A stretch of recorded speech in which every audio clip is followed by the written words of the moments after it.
Imagine a world of bustling trade routes, powerful chiefdoms, and intricate social structures.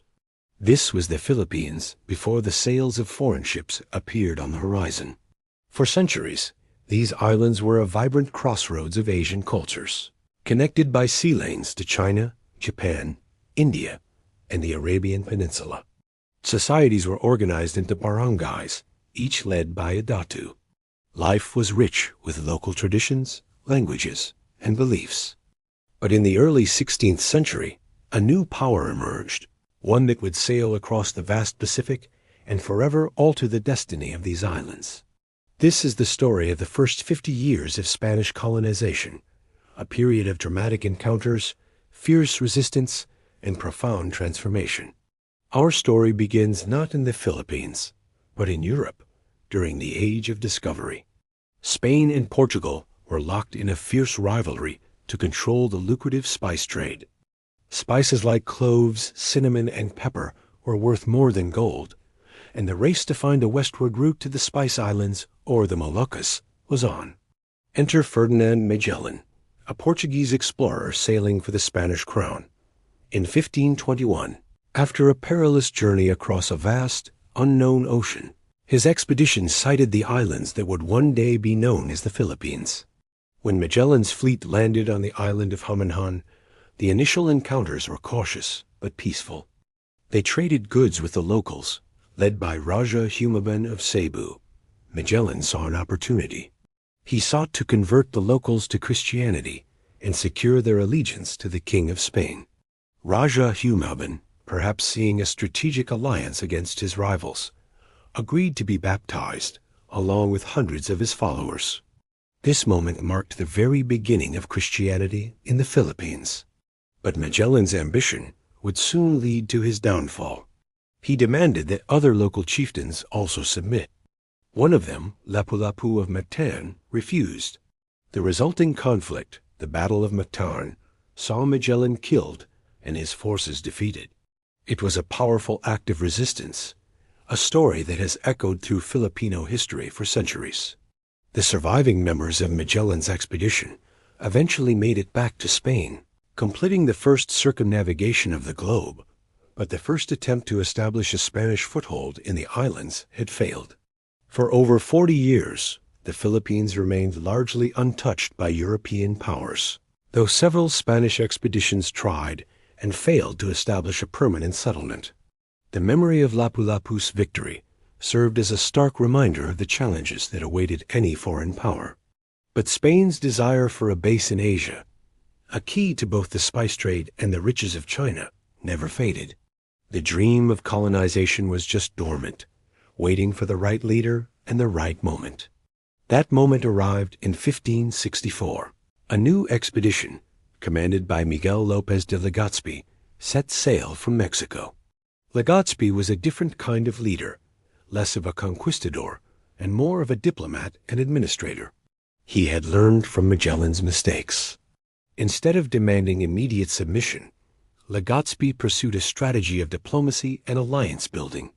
He landed first in Cebu in 1565, the same place where Magellan had forged his ill-fated alliance. After some initial conflict, Legazpi successfully established the first permanent Spanish settlement, naming it Villa del Santísimo Nombre de Jesus, the foundation of modern-day Cebu City. This was the true beginning of Spanish colonization. Legazpi understood that military force alone wasn't enough. He made peace treaties with local datus, often through a traditional ceremony called the Sanjugo, or blood compact, where both leaders would drink a mixture of their blood and wine, symbolizing their new brotherhood.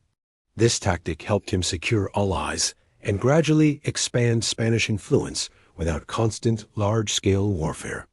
Alongside Legazpi came Augustinian friars, led by Andres de Urdaneta, who was also the expedition's chief navigator. The friars began the systematic process of Christianization, not just through baptism, but by learning local languages, building churches, and introducing new religious festivals and practices. The cross became as important as the sword in the Spanish colonial project. From Cebu, Legazpi looked north towards a strategic location he had heard about from local traders, a prosperous Muslim kingdom at the mouth of a great river. This was Manila, ruled by Raja Suleiman. In 1570, Legazpi sent his trusted commander, Martin de Goiti, to scout the area. The initial contact was friendly, but tensions quickly escalated. Goiti, seeing the fortified settlement and its cannons, demanded submission. Raja Suleiman famously declared he would not submit to anyone, and that he was happy to welcome the Spanish as friends, but not as masters. A battle ensued, and the Spanish, with their superior firepower, burned Manila to the ground. A year later, in 1571, Legazpi himself arrived with his full force. Facing overwhelming odds, Raja Suleiman and the other local leaders were forced to accept Spanish rule. On the ashes of the old kingdom, Legazpi founded the new Spanish capital, Intramuros, the walled city of Manila. Its strategic location on Manila Bay, with access to the Pasig River and the vast agricultural lands of Luzon, made it the perfect center for Spanish power in Asia. Manila soon became the hub of the galleon trade, a commercial network that connected Asia, the Americas, and Europe for over 250 years. Silver from Mexico was shipped to Manila and traded for Chinese silk, porcelain, and other Asian luxury goods, which were then sent back across the Pacific. Within these first 50 years, from Magellan's arrival in 1521 to the founding of Manila in 1571, the entire trajectory of the Philippines was redrawn. The Spanish introduced a centralized government, replacing the fragmented system of barangays with a top-down administration led by a governor-general. They implemented the encomienda system, a grant of land and indigenous labor to Spanish colonists, which often led to exploitation but also integrated local communities into a new economic order.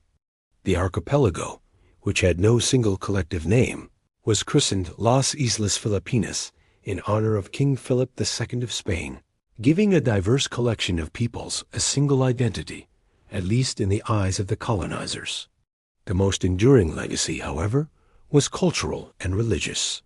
The Catholic faith spread rapidly, syncretizing with local animist beliefs to create a unique form of folk Catholicism that is still vibrant today. The friars also introduced formal education, printing, and new forms of art, music, and architecture. Spanish words became woven into local languages, and new social hierarchies emerged. Of course, this transformation was not without resistance. Revolts and uprisings were common throughout the early colonial period as different. Communities fought to preserve their independence and way of life. But the foundations laid by Legazpi and his successors were strong.